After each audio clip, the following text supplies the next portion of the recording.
Bucky Barnes is back, but this time in a new position. Tell us where we find him at the start of the film and what his state of mind is.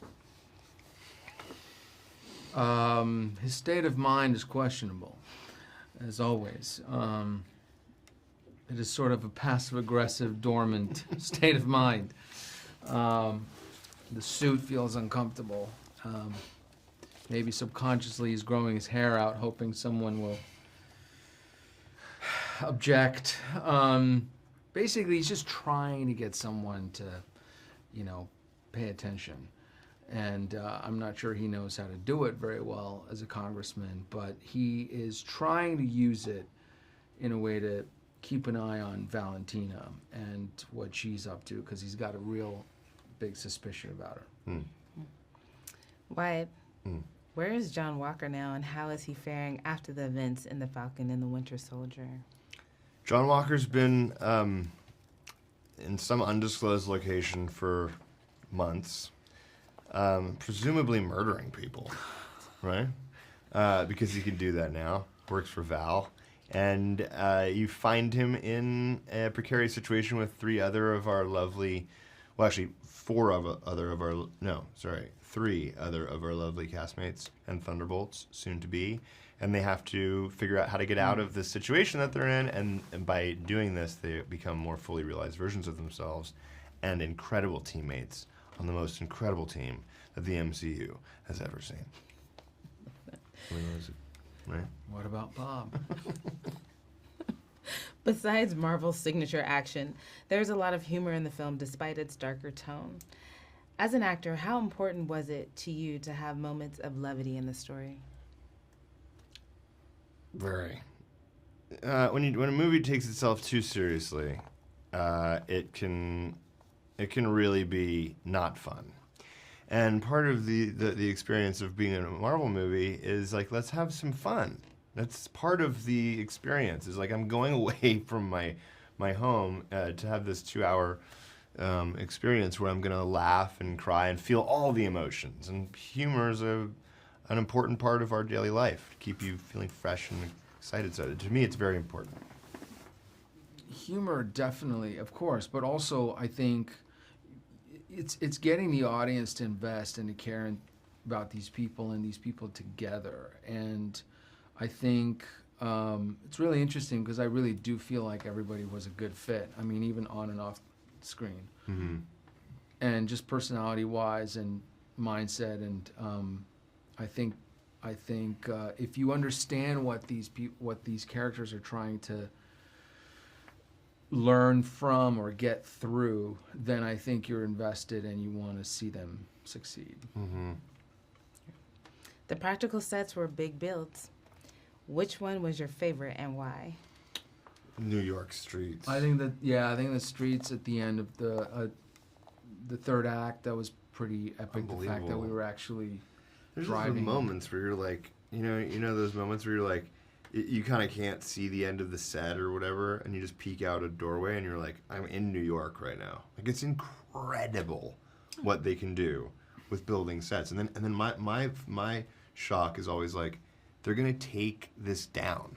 They just built this to look exactly like 7th Avenue and wherever, and it's going to be taken down and just thrown away. I mean, it's gonna be trash. Like, how? What? But that was, I thought, incredibly well done.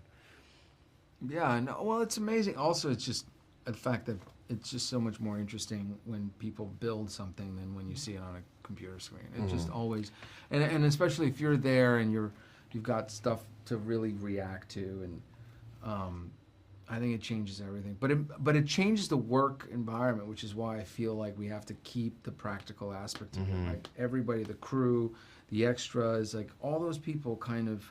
There's a sense of ownership over it from like the people who built this thing. Yeah, and you want to like you're excited about it. You want to serve it in a different way than it's kind of like when it's just screen. And they'll do it afterwards. It's not as cool. Tell us about shooting the chase scene in the Utah desert. Ooh, well, it was hot. It was hot. It was 100 hot, degrees. but it was super It was hot. You're right. It was so hot. But it was amazing when the sun was going down, and then there was a bit over there where it looked really pretty, and again, just to be able to be out there. Again, everyone was looking. Jake was really happy about. We're here. We're on location. This actually exists. Right. We're doing it. But it also felt indie in a weird way because you're like out in the middle of nowhere. We've all done, you know, a lot of indie movies in this cast, and I swear to God, when you're in the back of that limo, like you could be in the back of the limo anywhere with any crew at any movie I've ever done. Just take off the suit and put on something else, and you're just in a hot metal box and like acting.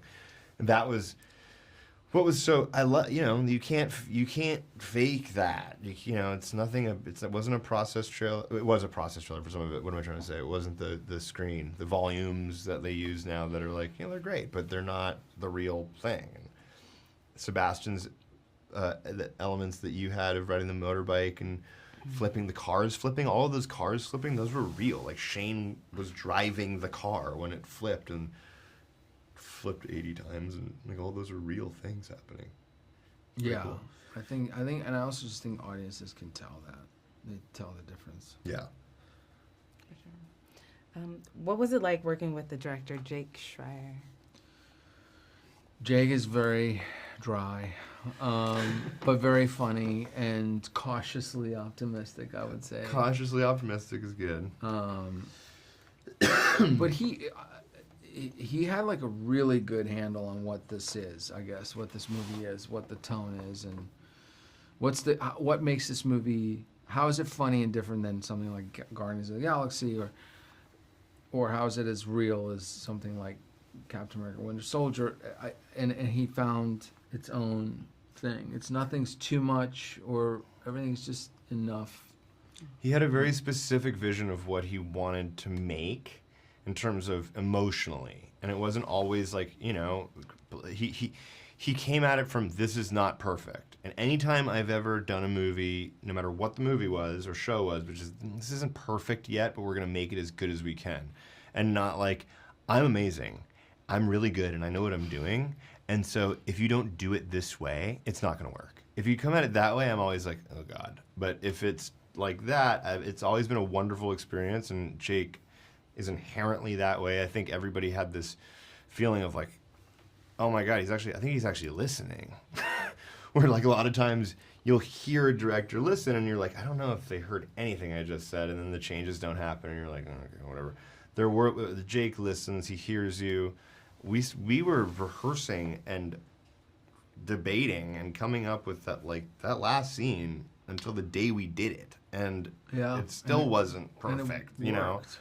It worked. I mean, major changes that we were making because it just wasn't work. And then we kind of found the thing that clicked that last night in that hotel room we were all sitting in, where like, you know, it was just felt like we were gonna blow up the movie, but that was the magic sauce, and we got it to a point that really worked. And yeah, Jake allowed for and a lot of I mean, he never patience. Lost. It's cool. It's a lot to do, and yeah, I think there's a lot of pressure, and so anyway, he's great. Last question. If you could use only one word to describe this film, what would it be and why? One word. Emotional. I want to just say integrity. That's good. I like that. Integrity. Why? Well, because I think it's about, honestly, it's about ownership. It really is. Or maybe that's it. It's ownership, right? And I think ownership as it pertains to the good, the bad, and the ugly. And being able to, you know, that's what I think all of these characters are complex in that way, and they're three-dimensional because they have all those parts, and they're not.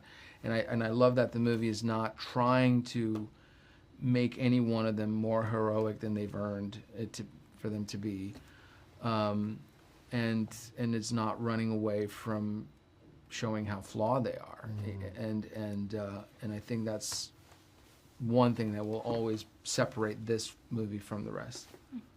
Perfect. Thank you both.